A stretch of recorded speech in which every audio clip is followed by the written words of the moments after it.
नाजरीन, अब हम आपको जाए वकू पर लेके चलते हैं जहां इमरान भट्ट साहब और उनके साथियों पर हमला हुआ है। ये देख सकते हैं नाजरीन कि अब हम यहाँ पहुँच चुके हैं मसाजिद में, कि किस तरह यहाँ पर मसाजिद में इमरान भट्ट साहब इमामत कर रहे थे आगे, उसके बाद उनके जो दोस्त थे वो पीछे बैठे हुए थे और सामने आपको निशानात गोलियों के नज़र आ रहे हैं। और जो साइड पे हैं दाएं जानिब दीवार पे, उस पर भी जो है ना अंधाधुंध फायरिंग की गई है। अस्सलाम वालेकुम नाजरीन, हम आज मौजूद हैं इनाम हवेली में। इमरान भट्ट साहब पर जो हमलावर जिन्होंने हमला किया है, इस गेट से इंटर होते हैं। इस गेट से इंटर होते हुए आगे आपको दिखाते हैं कि मस्जिद में वो कैसे गए।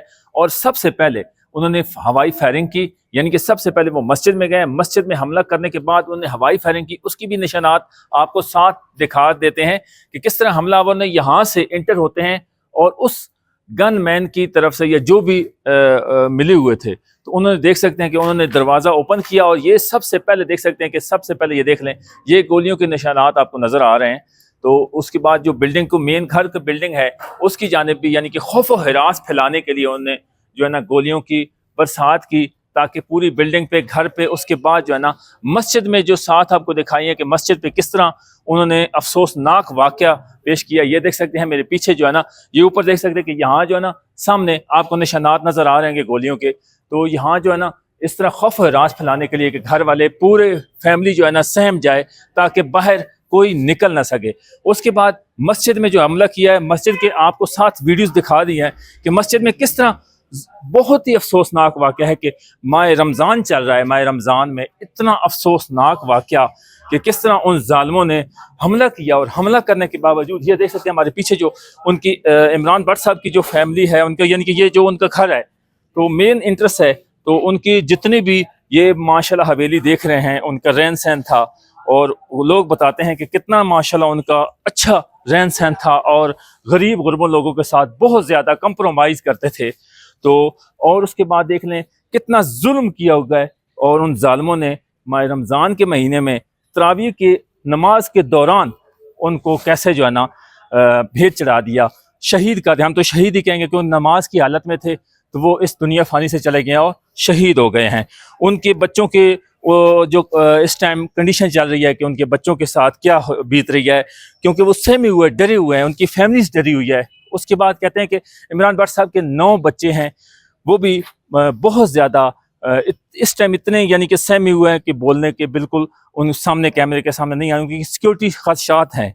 तो उन्होंने भी तमाम अकाम बाला से, IG पंजाब डॉक्टर उस्मान अनवर साहब से भी रिक्वेस्ट किया है। उसके बाद CM पंजाब मोहतरमा मरियम नवाज शरीफ साहब से भी रिक्वेस्ट किया है कि उनको तहफ़्फ़ुज़ किया, उनकी फैमिली को तहफ़्फ़ुज़ दिया जाए, उनको सिक्योरिटी दी जाए, क्योंकि इससे पहले ऐसे मामलात जो हो चुका है। इमरान भट्ट साहब 3 जानें, कीमती जानें चली गई हैं, वो कहते हैं कि और कीमती जानें ज़ाया ना हो जाएं। नाजरीन, अब हम आपको जाए वकू पर लेके चलते हैं जहां इमरान भट्ट साहब और उनके साथियों पर हमला हुआ है।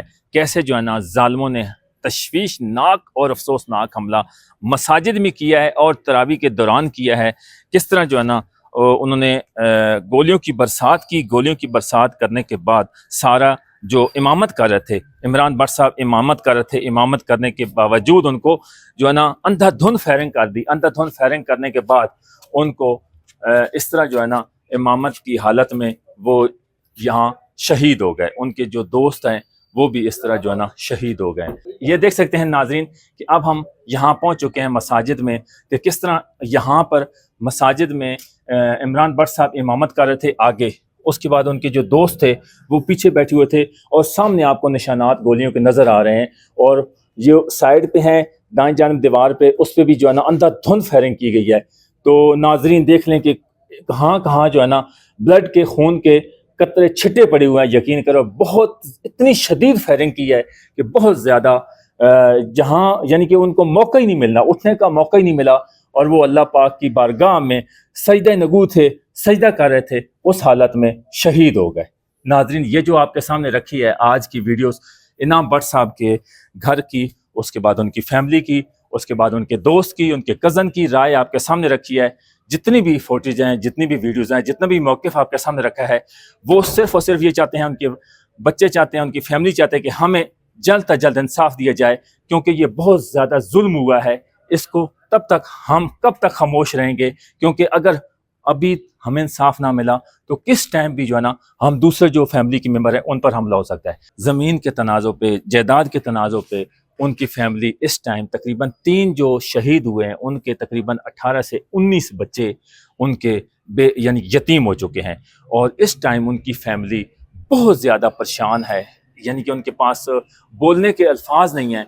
वो कैमरे के यानी कि सामने, ये तो कैमरे का लग रहा है, यानी कि कैमरे के बाद ऑफ कैमरा भी वो बोलना बिल्कुल कतरा रहे हैं। कौन है भाई, ये किस तरह अंदर आ गए हैं, यानी कि सहमे हुआ है। ताज़ियत के लिए भी उनके घर कोई नहीं आया, ठीक है, मोहल्ले में कोई नहीं आया, ये इलाके में अहले इलाका के यानी कि जितने भी गर्दनवाह के इलाके में लोग हैं कोई भी नहीं आया है। नाजरीन, आपके सामने ये मौक़िफ़ रखने का मकसद ये है कि इस फैमिली को इंसाफ मिले। अपने मेज़बान मुदस्सिर रहमान को इजाज़त दीजिए। अल्लाह नेगहबान।